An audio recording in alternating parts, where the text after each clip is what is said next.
Hunters get ripped apart by an aggressive lion.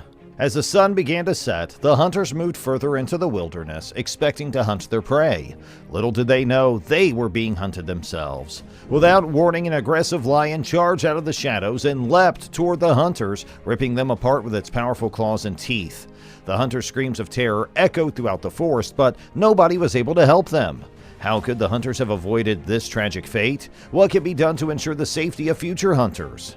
Felis concolor is also known as the mountain lion, puma, cougar, and panther. Cougar attacks are uncommon in North America. Since 1890, there have been 127 documented attacks, with 27 of them resulting in fatalities. Although this makes attacks extremely rare, it does not lessen their terror. Even the most experienced outdoorsman gets chills thinking about an apex predator's teeth clamped shut on the back of his neck while he screams. Mountain lion ripped on hunters Mark Reynolds and Ann Heigl. Mountain lions can be found from the foothills to the peaks of the Santa Ana mountain range in Orange County, California. Mountain lions, despite their ferocity, are shy. They would never approach humans because they are afraid of them. How can the attacks be explained if mountain lions have never hunted humans? Some researchers believe that mountain lions attack because humans deliberately agitate them by approaching their kittens or most recent prey. Because these animals rarely feed, a recent kill could be the first in a long time. On January 8, 2004, Mark Reynolds and Ann Heigl were unusual. Mark was a 35-year-old sports marketer and a part-time hunter. He raced motocross bikes on a difficult terrain. Mark and his friends rode the trails at Whiting Wilderness Park. He went into the dangerous desert hills alone, without a rifle or pepper spray. Mark rode hard up a tiny slope after 30 minutes. The chain snapped and hung from the front sprocket. He broke the chain by pulling on its ends. The chain snapped due to ride tension. Mark stooped over the broken chain and quickly parked his bike next to a bush, unsure of what to do. A mountain lion attacked Mark here. Mark tried to fight it, but millions of years of evolution had taught the beast to seek out vital areas. Mark was suffocated by the mountain lion, who bit his neck and shoulders. Mark screamed in agony, but no one could hear him. After Mark died as a result of his injuries, the colossal cat dragged his body into the nearby bush and devoured him.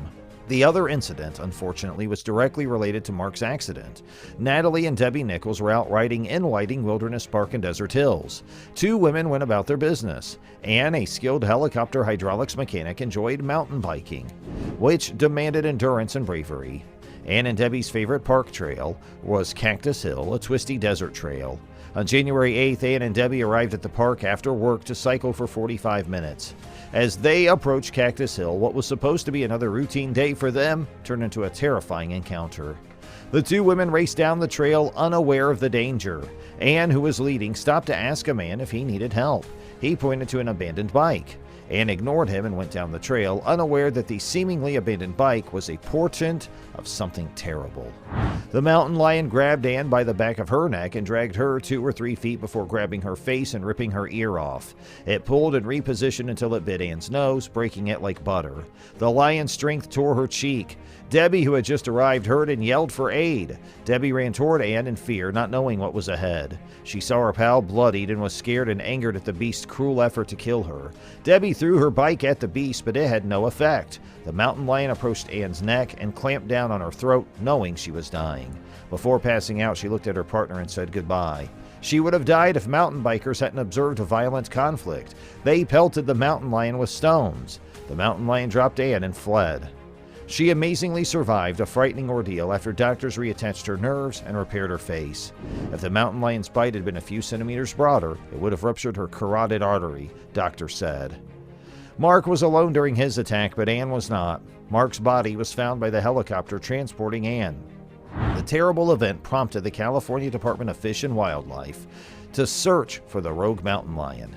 After killing the beast, authorities took Mark's lungs, skin, and liver tissues for a necroscopy. However, in Mark's case, the question of why the mountain lion attacked remains unanswered. His crouching while repairing his bike was most likely to blame. Mountain lions normally avoid humans, but they prefer to attack small prey. To the creature, a crouched person and a small defenseless animal may be indistinguishable. The mountain lion then led Mark to a different location and partially concealed his body for later consumption. Hey, we'll see you in the next video. Till then, stay safe.